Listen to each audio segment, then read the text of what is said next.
Every second you watch the screen, their net worth just increased by $28,000. Open your newsfeed right now. You'll see the same headline everywhere. Elon Musk will hit $1 trillion by 2026. It's the story everyone is watching. The internet is obsessed with who will cross that finish line first. But here's the secret nobody talks about. The race is already over. Someone else already won.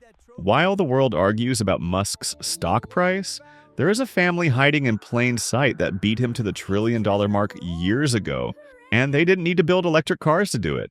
You see, Elon Musk built a company. Jeff Bezos built a marketplace.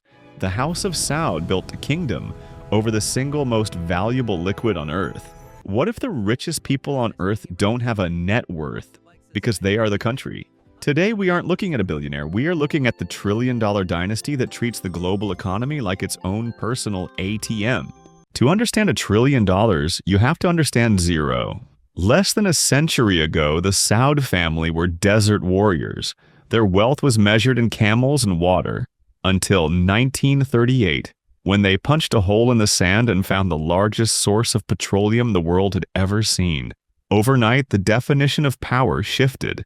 They struck the ultimate deal. The West got the oil needed to fuel its wars and economies, and the House of Saud got unimpeachable military protection. The engine of this wealth is Saudi Aramco.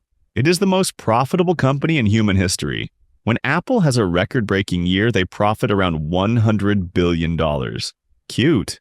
When Aramco has a good year, they clear $161 billion in pure profit. And unlike Western CEOs who answer to shareholders, Aramco answers to essentially one family.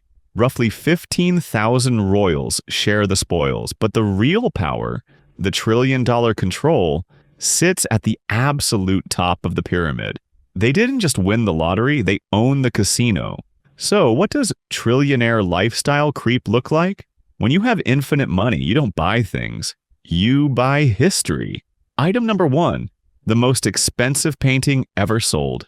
Leonardo da Vinci's Salvator Mundi. $450 million.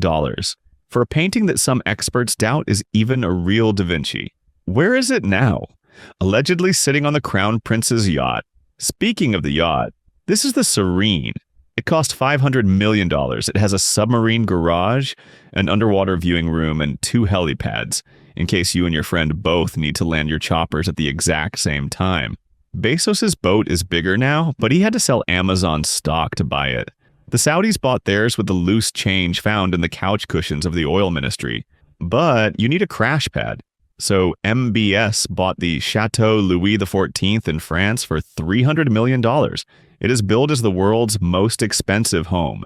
It has a nightclub, a movie theater, and an aquarium where the walls are transparent so you can watch sturgeons swim while you contemplate global domination.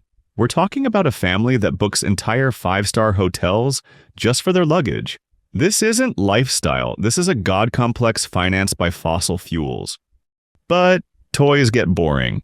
When you have conquered materialism, the only thing left to buy is influence. You've seen it. Ronaldo moving to Saudi Arabia for a paycheck that makes NBA contracts look like minimum wage. The LIV Golf Tour shaking the foundations of the PGA. The purchase of Newcastle United. Critics call it sports washing, using beloved games to launder a reputation stained by human rights abuses. But it's deeper than that. It's about diversification. The House of Saud knows the oil party won't last forever. The world is moving green. So they are taking that $1 trillion war chest and betting it on the future. Vision 2030, they are building NEEM, a $500 billion futuristic megacity in the desert that is supposed to have flying taxis and robot maids. Musk wants to colonize Mars. The Saudis are trying to terraform Earth. This is the ultimate utility of $1.4 trillion. It buys you a seat at every table. It makes presidents overlook scandals that would topple any other regime. When you control the global energy thermostat, the world doesn't just tolerate you. They bow to you. We look at the Forbes list and think we see the winners, but the game is rigged. The loudest players are rarely the richest. Elon Musk posts on X because he needs attention to keep his stock price up. The House of Saud stays silent because they don't need your attention. They need your gas tank. They are a reminder that while the rest of us play the game of capitalism, some families are simply the house. And as the old saying goes, true wealth isn't being on the Forbes list. True wealth is owning the list. Thanks for watching.